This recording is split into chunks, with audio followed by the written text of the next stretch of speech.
Good day, beautiful soul. Ready to make some money? Yeah. Matt here. Welcome to another session on Intention Inspired, where our intention for the next 30 days or so is manifesting that money. Yeah, we're having a lot of fun with it. So today, let us confront our fears and misconceptions that we may have about money so that we can embrace prosperity with purpose.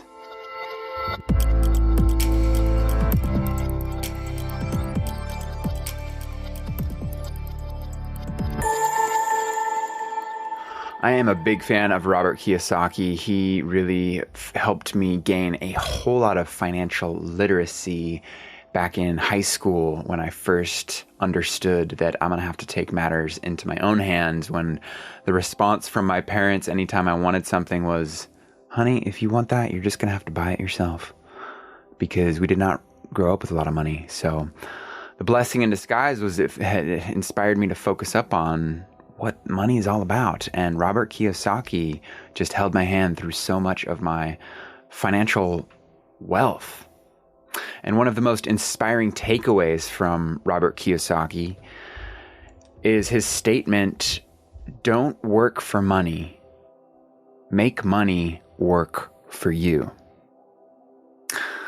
And this principle of making money work for us really breaks a lot of the conventional belief systems that tied to our work and our labor, and we really gotta just work hard to make money. And this idea of making money work for us really invites us to change our perception of money from a finite resource to an accessible tool that can be used and leveraged to design the lives we want. So that's what today's intention is all about. It's about understanding that money, much like any other resource, can and should be used to better our lives and the lives of others. So some of the key actionable takeaways we'll be exploring today are to understand our own personal relationship with money, to explore ways that we can invest in income generating assets. Those are the assets that make our money work for us. And then just how to use this wealth for purposeful, intentional living. So let's explore.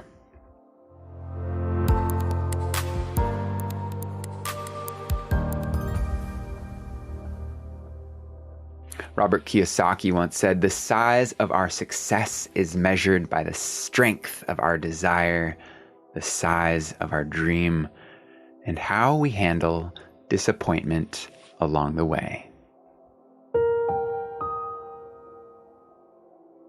There's a study by Cambridge University that revealed that our money habits are formed by the age of 7, much like many of our other deeply grooved habits.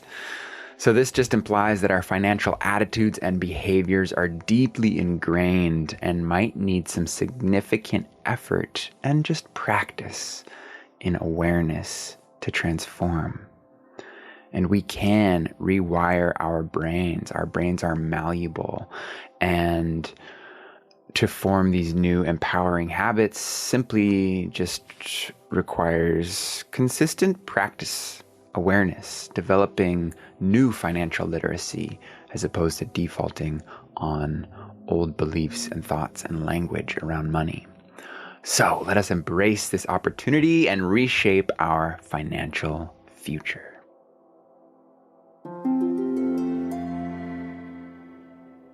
Let's explore this with a short, sweet, simple meditation to just explore and perhaps transform our unconscious beliefs about money and make some more space for abundant thinking.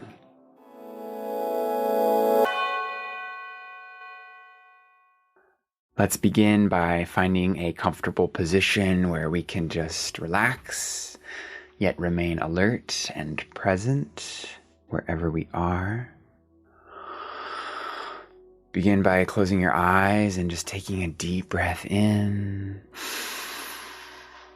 and a long, slow breath out, arriving more fully to ourselves in this moment. In this short meditation, we'll be cultivating awareness around any limited beliefs or unconscious behaviors that might be inhibiting the flow of money in our life. So as we rest in with our breath, let our awareness begin to drift towards our thoughts and feelings about money. No judgment, we're just simply observing the thoughts that come up. Are they positive thoughts? Negative thoughts? Just neutral? We're just noticing.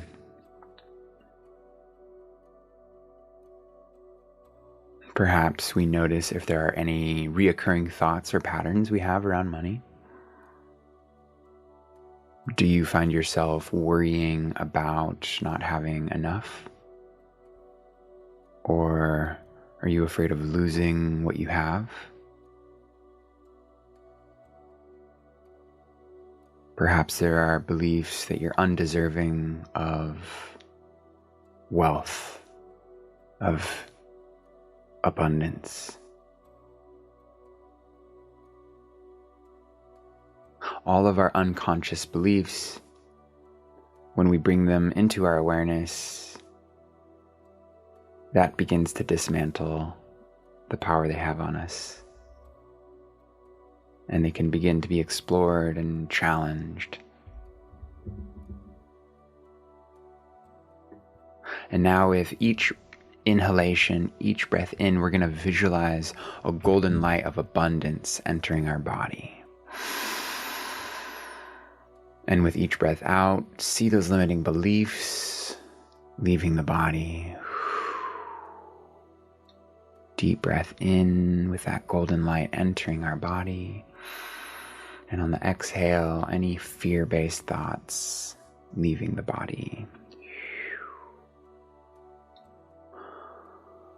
This just helps us make some room for the belief in our potential to attract and hold more wealth. We can continue to see this golden light expanding within us, filling every cell of our being with the knowledge and assurance of our inherent worthiness of financial success.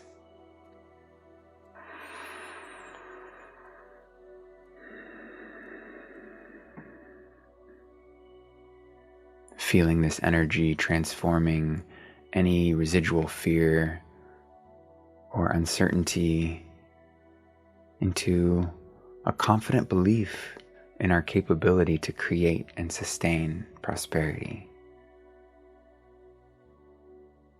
As we continue to breathe in this golden light of abundance, perhaps asking ourselves, what steps can I take to align my actions with this new belief? And then simply listen.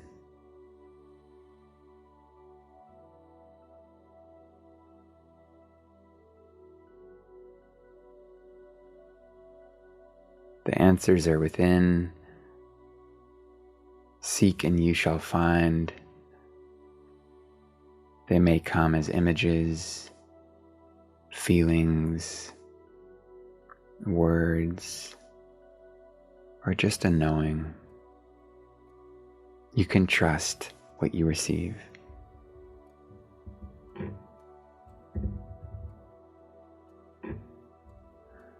As we close this short, sweet meditation, let's carry this feeling of abundance with us throughout the day, knowing that each moment is an opportunity to transform our relationship with money. And remember, every step we take towards aligning our beliefs and actions with financial abundance is a healthy step towards unraveling our limiting beliefs and creating more prosperity.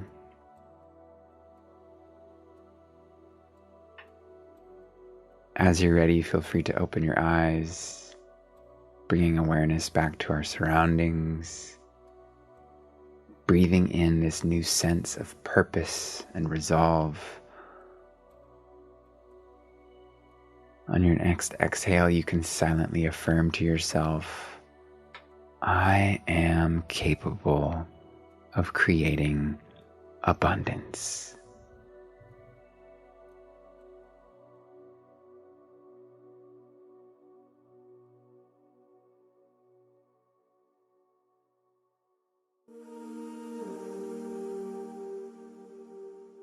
Let's take a moment to reflect on how money is currently working for us to enhance our life. What money beliefs and practices have you adopted that help you cultivate a more joyous state of being? Let's just cherish these instances and express thankfulness for them.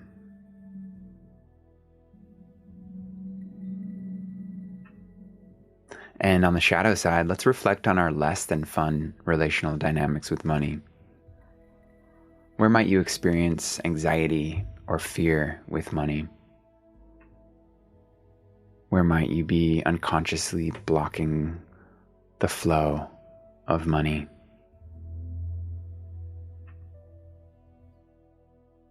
Dig deep into the reasons behind these feelings. It's such a worthy exploration. Even if we don't pinpoint the formative events and core beliefs that we have around money, the more awareness that we bring to our conditioned behaviors and current beliefs is what begins the process of dismantling the power they have over us and providing us with the opportunities to rewire a more abundant and joyful relationship with money. So let's recognize some of these protective parts within us that are holding on to fear or anxiety about money and extend some loving awareness towards them and invite healing into these spaces. This process involves recognizing and acknowledging the parts of us that hold on to financial fear or scarcity. So let's just call this part of us the sacred saver.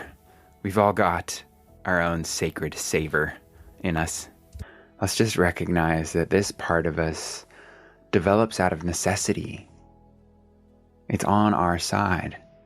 It's looking out for our best interests.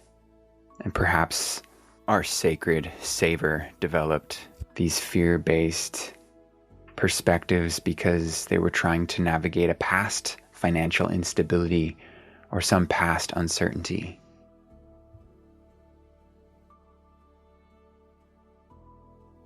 And we can just ground ourselves, feeling our feet on the ground, your breath moving in and out. This grounded part of us is the state of self that is characterized by qualities of curiosity, compassion, calmness. Notice how your bigger sense of self can embody both our scared, sacred saver, and our grounded, curious compassion. We can ebb and flow between the two.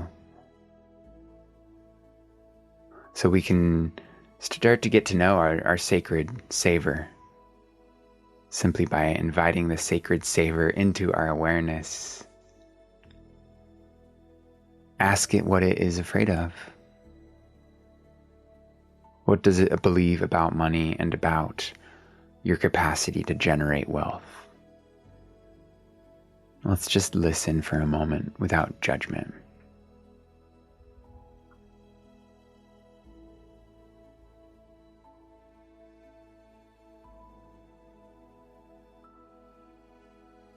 Nice. Now we can assure our sacred saver that it's safe now. It's okay to trust in abundance. We can acknowledge this fear, validate its experiences, while gently assuring that those fears are based on past experiences. And this present moment offers a chance for growth and abundance.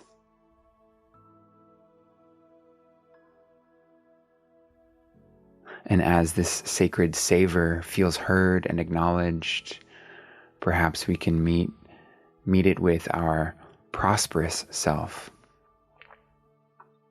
This is the part of us that believes in our capacity to attract and manage wealth. And we can let our sacred saver know that the prosperous self will be taking the lead on our financial decisions moving forward.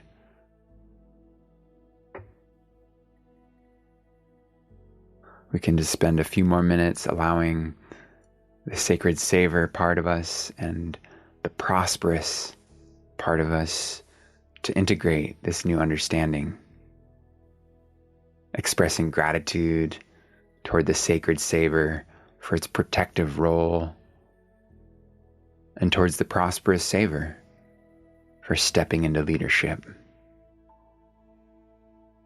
And as we do this practice, we're not eliminating the sacred saver, but instead healing its fear, acknowledging its purpose, and moving forward with a more constructive mindset towards money. Speaking of which, Robert Kiyosaki invites us to a healthy habit, and that is to focus on acquiring more income-generating assets over the long haul. This is much of Robert Kiyosaki's work on how to do this. So, an income-generating asset. This is something that puts money into our pocket, as opposed to a liability, which is something that takes money out of our pocket. It's pretty straightforward. So here are a few examples to get our gears turning on where we might be able to eliminate those costly liabilities that are draining our bank account and invite more money-making assets. So, some list of common assets like real estate, stocks and bonds, mutual funds, businesses, intellectual properties like patents, copyrights, yada yada. Those are kind of more of the more common long haul assets. Some other ones might include like just our creative side hustles, lemonade stands, maybe a book, song, royalties. Maybe we have a vintage comic book collection we can start to get rid of. Maybe a social media channel that we're growing. An overproductive vegetable garden. We could start selling at the local farmer's market or just to neighbors, especially if we have like chickens that have an abundance of eggs or beehives that we could sell the honey. Maybe you want to think about putting a vending machine in that one prime location. These are all examples of income generating assets, as opposed to liabilities, which you are probably quite familiar with. Things like credit card debt, car loans, mortgages, student loans, just those money pit hobbies like costly vintage car restorations. Maybe you've got some expensive memberships that you never use. Maybe you've got a pet tiger that just has become extremely expensive to keep up with. Maybe you've got like a really expensive avocado toast addiction. Or like an out of control beanie baby collecting addiction. And, keep in mind, a lot of these like mortgages are a great example. I have, $400,000 in debt of mortgage for a house, but that mortgage is actually putting money into my pocket because it's a real estate property that I rent out and generate more money than it takes away. So yeah, just some good reflections on things that put money in your pocket versus things that take money out of the pocket.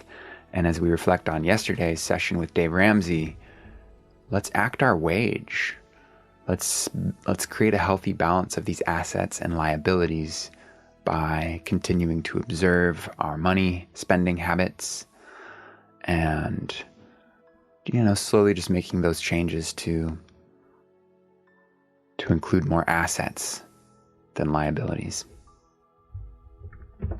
So just a quick journal prompt reflection for us to create some actionable takeaways that we can play with. How can you change your perspective on money and make it work for you rather than against you? What are some limiting beliefs that you might repeat to yourself internally? Some fears that you hold on to that you might be able to loosen up? What's an asset category that that just like excites you to explore more and cultivate more of? And what's a liability category that drains your bank account more than it needs to? Beautiful. Kudos. Thank you so much for exploring today's session with me on money, on just embracing abundance by transcending those financial fears. It's been so much fun exploring our relationship with money and just having the courage to change some things up.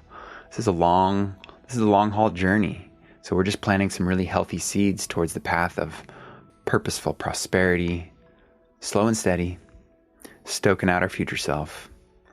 Nice work. If you would like to share anything that came up for you on today's session, we would love to hear from you.